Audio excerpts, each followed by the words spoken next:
Welcome, everybody. This is a really fascinating topic Art's going to talk about, and I'll let Art take it away. All right. So you all know who Lester is and how long he's been involved in with Informix and myself.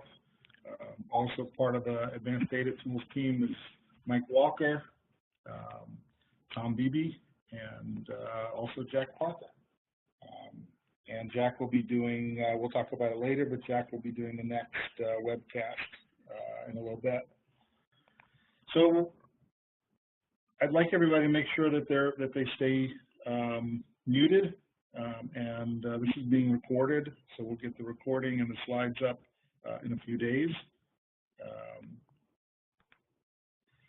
So several years ago, during one of the IAG conferences, I was sitting and talking with Madison Pruitt and Scott Lashley and John Miller, and I proposed to them that now that we had writable secondaries for Mac 11, that they should be able to make things work so that transactions could survive if a server in the cluster crashed.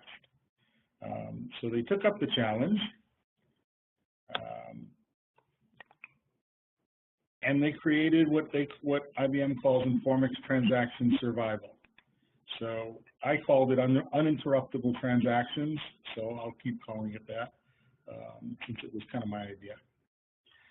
So here's the idea. If you've ever had a large batch job that was running and all of a sudden the primary server crashed and the whole job rolled back, right, and you had to start it all over again after many, many hours, and that usually takes many hours of rollback. Right? Wouldn't it be great if you didn't have to start it all over, if everything just kept going when one of your secondaries took over as primary? And that's what transaction survival is all about. So we're going to do a live demo.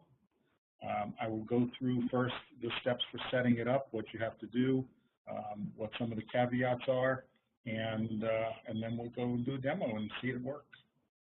Okay.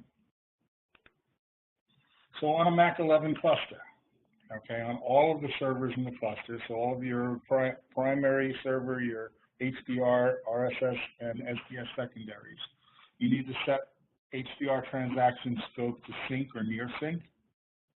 Okay, set the DR timeout to some reasonable time before one of the secondaries will take over. Set updatable secondary, obviously, to 1 on all your servers. If you don't have an updatable secondary, this isn't going to work. Set failover TX timeout to something larger than DR timeout. So we don't want transaction survival to time out before the secondary takes over. So give it a little more time. And there's an optional failover callback, which is a script or an executable that the engine will run when the secondary takes over. Let's say you want to make sure that, I don't know, email notices go out when there's a failover or something like that, or there's a special job that you need to run when the primary changes from one machine to another. You can register that in your onconfig file. Okay. Now, there are 3 ways to set up failover. One way is to use DR auto. Okay. It's simple. It's only a 1-line configuration change. Just set DR auto to 1 or 2, and the secondary will take over. Your HDR secondary will take over if the primary goes down. Okay. Currently, it does not work correctly with transaction survival, as I found out testing things this week. HCL is working on it. They haven't been able to duplicate the problem, so it may be something in my setup, but they're looking into it, and we'll get that solved. Another problem with using DR auto is since the servers don't have, DR auto kicks in when the servers lose contact with each other. If you have an internal networking problem, then you could end up with what they call the dual brain problem, 2 primary servers, okay? And if that happens, you may have problems if users are connected to the secondary and to the primary. Right, because now they'll be connected to 2 different primaries and not writing to the same database. If you set DR auto to 1, okay, when you bring the primary back online, You can't do that until all the active transactions are complete and the system is quiescent, okay, or quiet anyway, because changing the live server back to a secondary will kill the active transactions. Okay, so later on, when you want to switch back your old primary, you need to take a downtime, a service outage in order to do that. That's the other downside of using DR Auto. Okay. You can use the connection manager, obviously. This has solved some of the dual brain problems and some of the other issues with using DR Auto. The disadvantage is it is more complex to configure, and it does require some system and operating system resources. And it may, depending on how your network is set up, require you to set up Connection Manager on separate machines. Okay. And then the third way is to do a manual failover, which is what we're going to be doing for this test, just because I couldn't get DR Auto to work. The advantages are it's really easy. There are no dual brain issues. You can check 9 ways to Sunday that the primary is down before you fail things over. The disadvantage, of course, is somebody has to recognize that there's a problem and get the failover done before your transaction survival times out, okay? And also you risk being down for an extended period if nobody notices. Okay. Also manual failover, this is how you do it. To convert the secondary to a primary, just run on mode -D, make primary, and then the name of the current server, so the current secondary that you want to make primary. And then when you restart the primary, you can bring it up as a new secondary just by starting it with oninit -PHY for physical startup. And then run on mode -D secondary, naming the newly minted primary as its primary. And it will come up in secondary mode, and everything will be back, but not back to normal. Okay. So that's kind of the setup. It's really pretty straightforward. Here's what we're going to do. I've got 2 servers. I've set up 3 machines in Lester's training center, so 3 of our training systems. 2 of them are running Informix on this primary and an HDR secondary. On the 3rd system, I've got a DB access session that I'll run that'll connect to the secondary server, execute an SQL script that will load a 600,000 row file 3 times, just to make sure it's running long enough so we can see what's happening. And that should take several minutes. And while that's running, I'm going to use the Linux kill-all command to crash all the on and init processes on the primary server, and use onclean -KY to remove shared memory. So we're going to hard crash the primary. And then we're going to change the secondary over to a primary with on mode -D make primary. And then we'll watch the online log as the secondary transaction survival kicks in.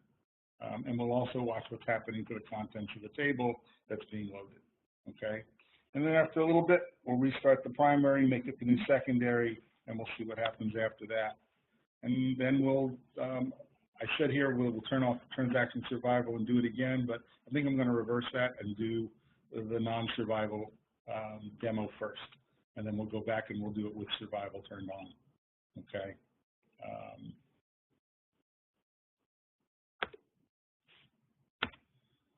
So caveats.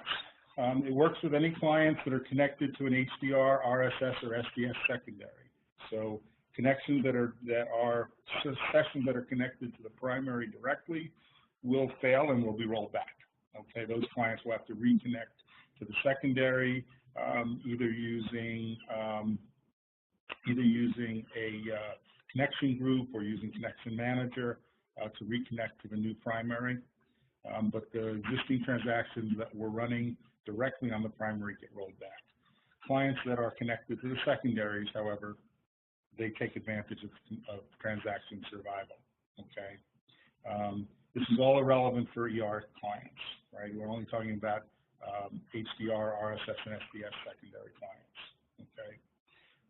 And clients that are connected to a sharded cluster, okay? They have to be connected to a secondary of one of the shards in the cluster, and they'll only be protected from loss of the primary that's associated with that secondary. Although, if we lose one of the other primaries, we probably won't even notice, okay? So that's kind of the caveats that go along with this. All right, so let's take a look. I'm going to switch out of here and go over to my terminal session. All right. So over here we have the primary server in this window. Over in this window we've got the secondary server. Okay. We currently have DR auto set to 0, so nothing is taking over. All right. And we have, over here we've got 2 client sessions that are currently pointing to the secondary server, okay, to this guy over here, which is train 2, okay? And so we've got 2 of those sessions. All right. So the first thing I'm going to do is I'm going to take both of these servers offline. Okay. Primary and secondary.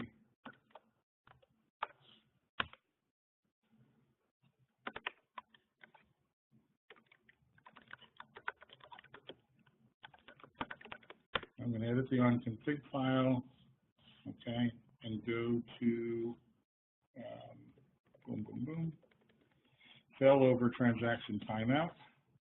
All right, I'm going to change this to 0. So we have no timeout, therefore transaction survival is disabled. Same thing on the other machine, on the primary.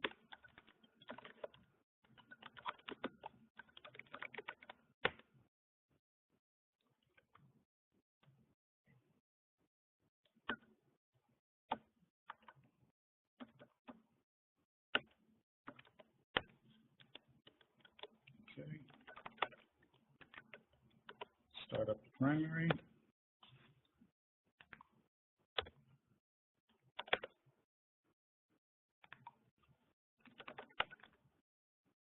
Start up the secondary. And we'll wait for them both to come online. Okay, then I'm going to point to the secondary server on both of these machines.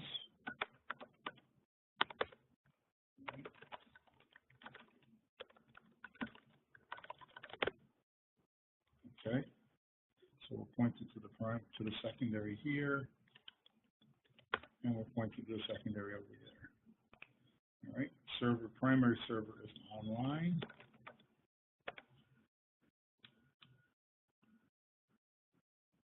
And the secondary server,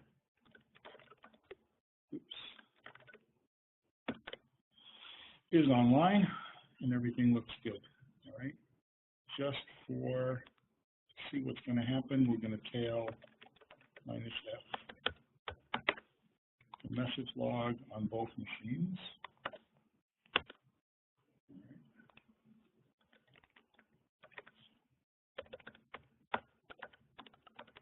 I could type, it'd be okay.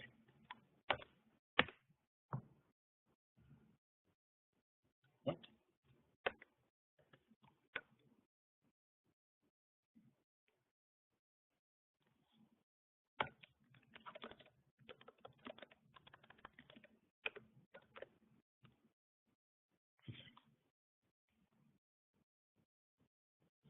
Oh, I know.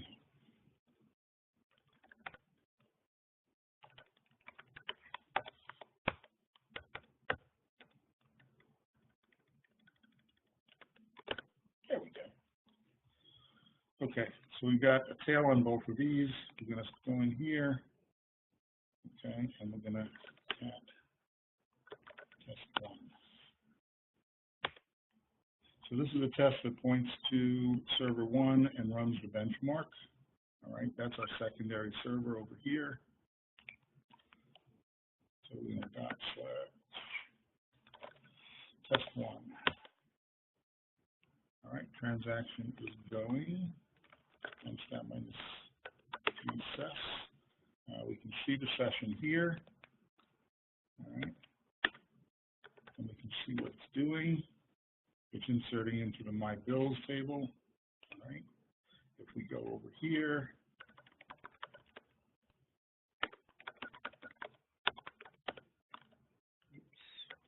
and 2, set isolation read, select star,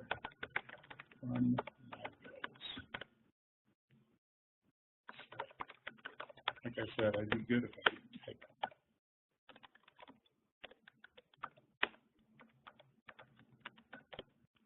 For my bill. So we've already added another 26,000 rows to the table. And rising. So it is adding data. Now we're going to go and crash the primary. Right, this is our primary server. Fill all -9 on it. Boom.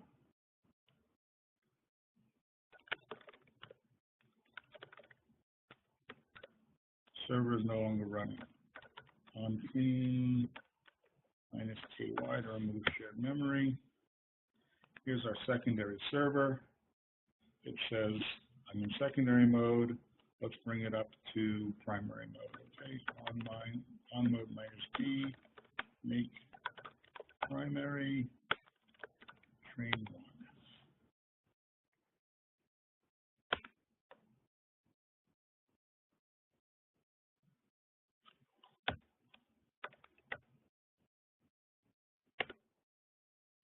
Okay.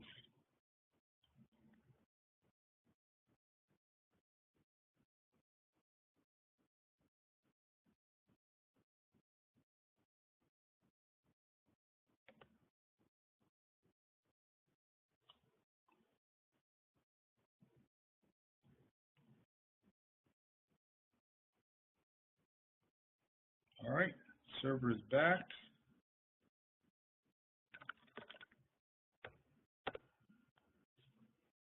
And it is in primary mode, and it is online. But over here, our test failed because we lost our connection to the primary, right? And if we go back over here, our table's rolled back to 605,000 rows. So everything failed. So now, let's bring this guy back online. All right. We'll bring him back as primary, as secondary, just to make life easy.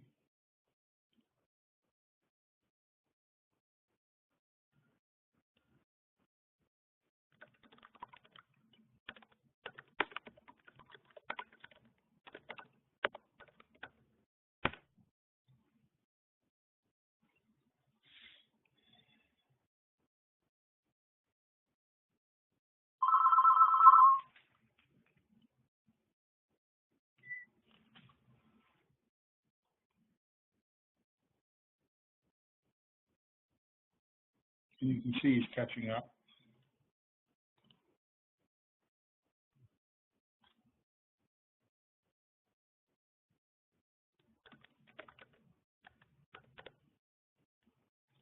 All right, so he's in secondary mode. Unstat -g cluster shows this cluster's been reestablished. So we're good. But now we've got to turn on transaction survival. So I'm going to just shut everything down again.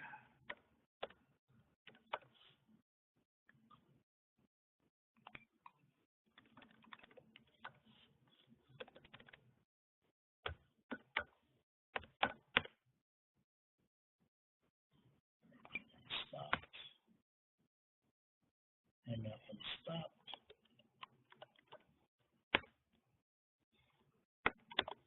Set that back to 2 minutes on the primary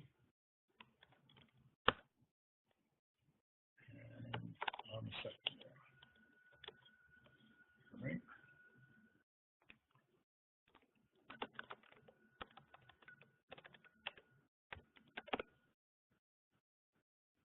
Primary's going up.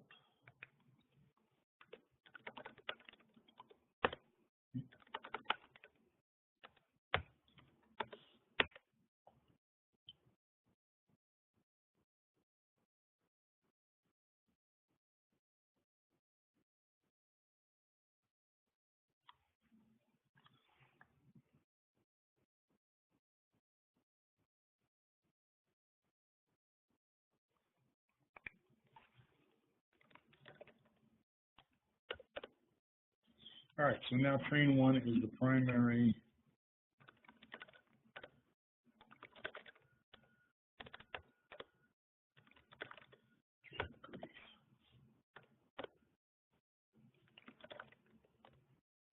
and train 2 is the secondary.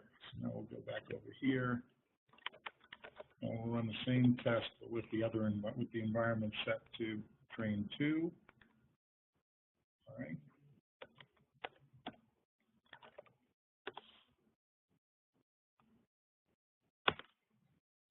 We'll go back over here.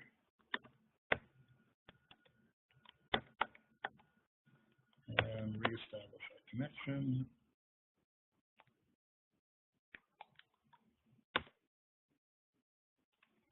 Set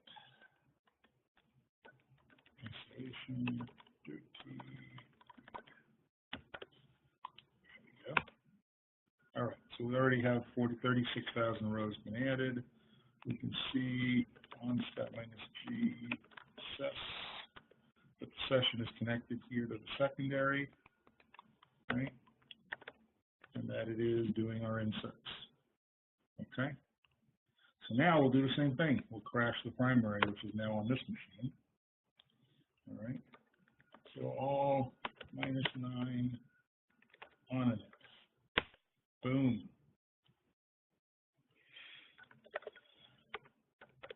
Server is down. Filling shared memory. Notice nothing's happened here. And our transactions, watch this.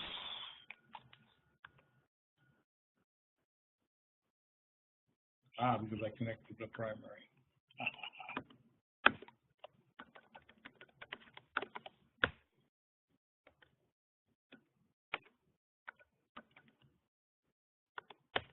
There we go.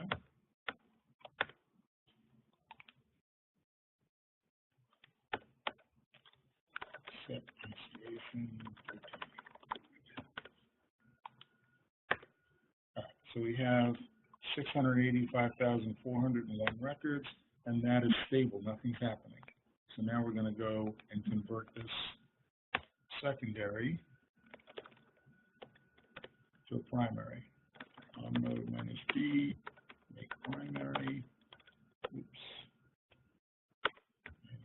-d, make primary. Train 2, TCP. So now we'll see what looks different.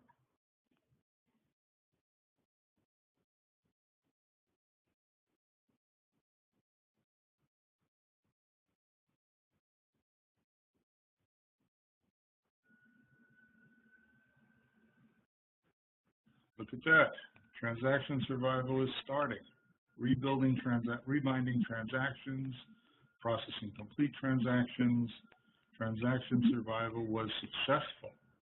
So now we're still going here, right? And now, boom, 730,000, 740,000, 750,000. So the transaction is ongoing. So we have a live server. We survived. The primary went down. We switched primaries. We can now actually bring the old primary back up.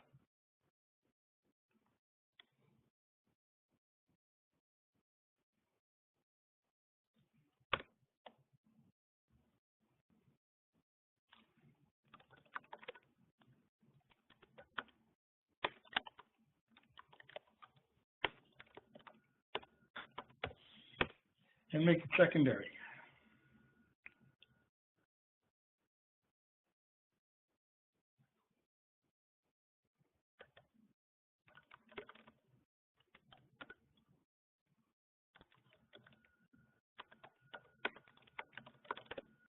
And boom, we're back together.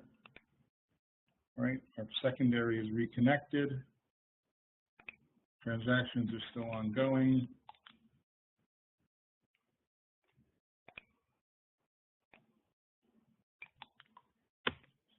And we still have data being added to the table. That is the whole deal. So I think that's really cool. Anybody have any questions?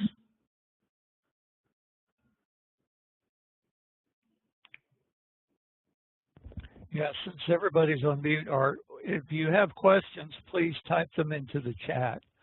That way, and type them to everyone so everyone can see them, including Art and I.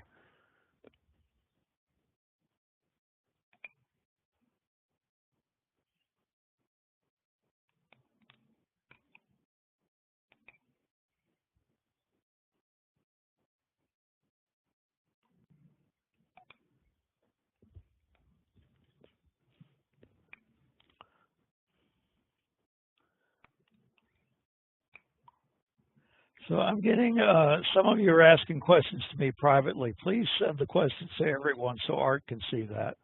Just change the little tab that says Lester to everyone. Yeah. So yeah, what do we got? We got a couple that say this is great and thanks, and then we have one that how do we automate this process? So the only you can automate it either using DR Auto if indeed the problem is on something about the setup on my computer and not a general problem with DR Auto, or you can automate it using Connection Manager, because Connection Manager can do the failover for you automatically, and it will automatically bring the primary back to the correct state when you bring it back online. So so that's the easiest way to automate it. Once you've set the parameters in the on-config, everything is automatic. As long as you set up either DR Auto or the Connection Manager to do failover. Okay, and that's that. And setting up Connection Manager to do failover is a different subject that I think, Buster, we already did a session on, right? Yeah, Tom did one earlier. Right. So if you haven't seen that and you're not familiar with Connection Manager, the recording is online, and you can watch that.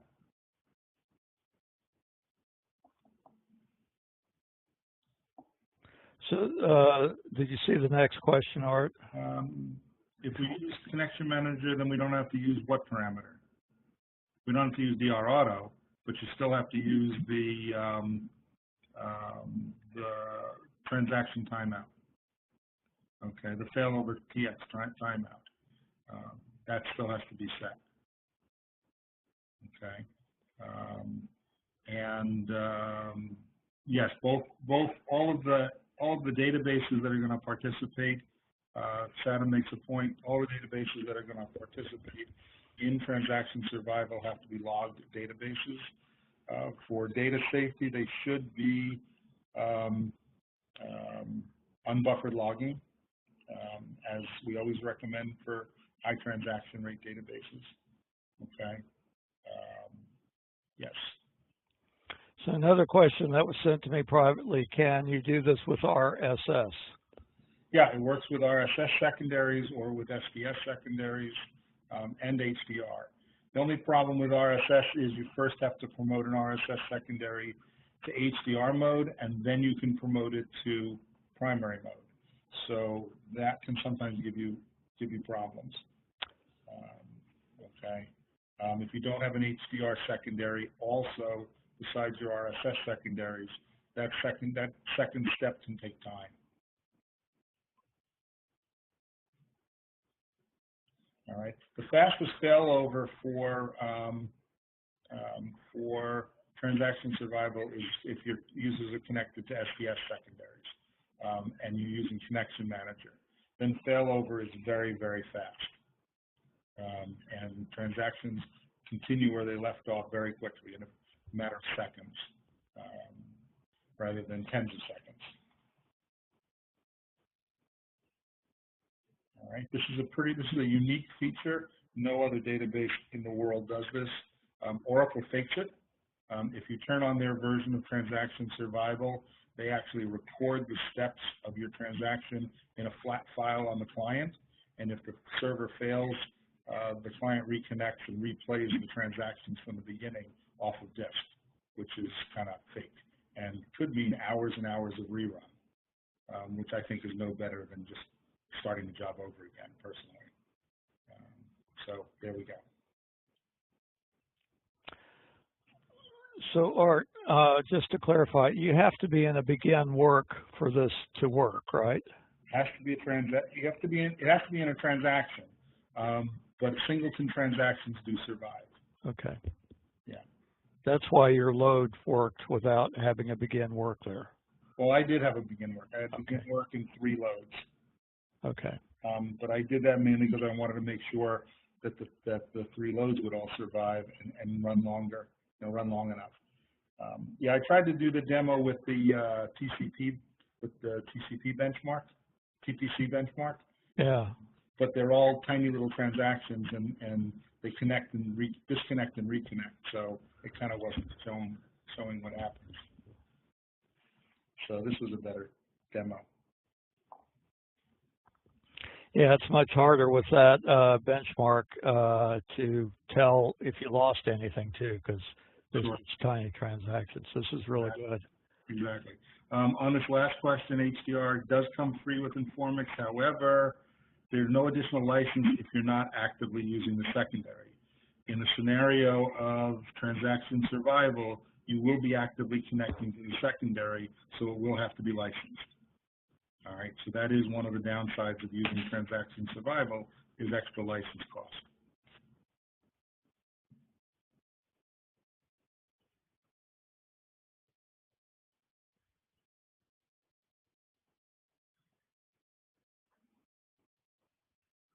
Anybody else? Great. So this is kind of a short session. Let everybody get back to work. Awesome. Thank you, Art. You want to just point out the next presentation? You had the slide up earlier. Yep. And let me just get this running again. There we go. And close these little side windows because I think they block the screen.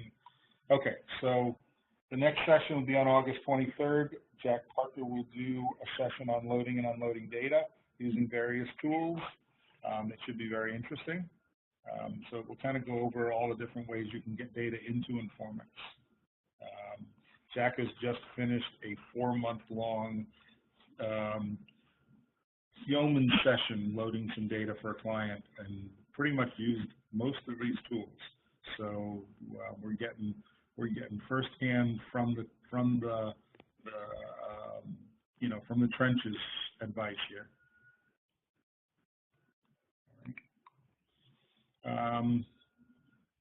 Informix training. Buster's got a class coming up in September for database administrators, and then the advanced class is coming up in February. That was this year already. That was already this February. We got to change this slide.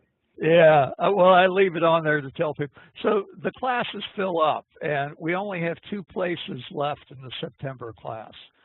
So if anybody's interested, please register. I know a lot of people say, oh, it's a long way away, and I'm not sure. But last couple of classes we did, we had to turn people away at the end because the classes were full.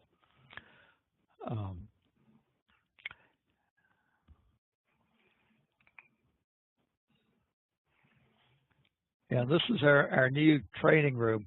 What we do is we can have 4 people on site, and then 4 remote, or all 8 can be remote. And the upcoming class, everybody is remote. The last class I did, we had 4 on site, 4 remote, which worked out really good.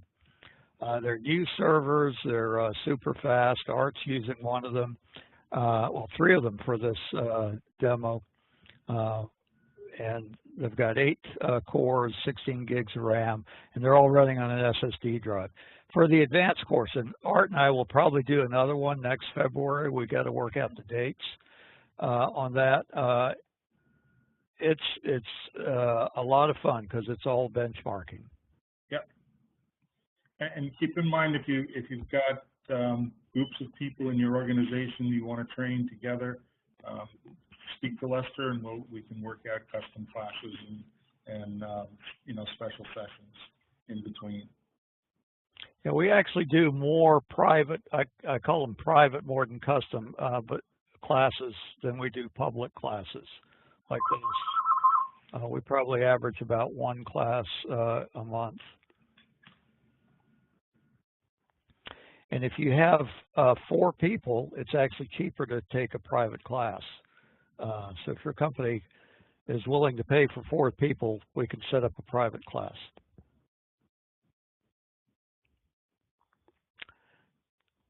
All right.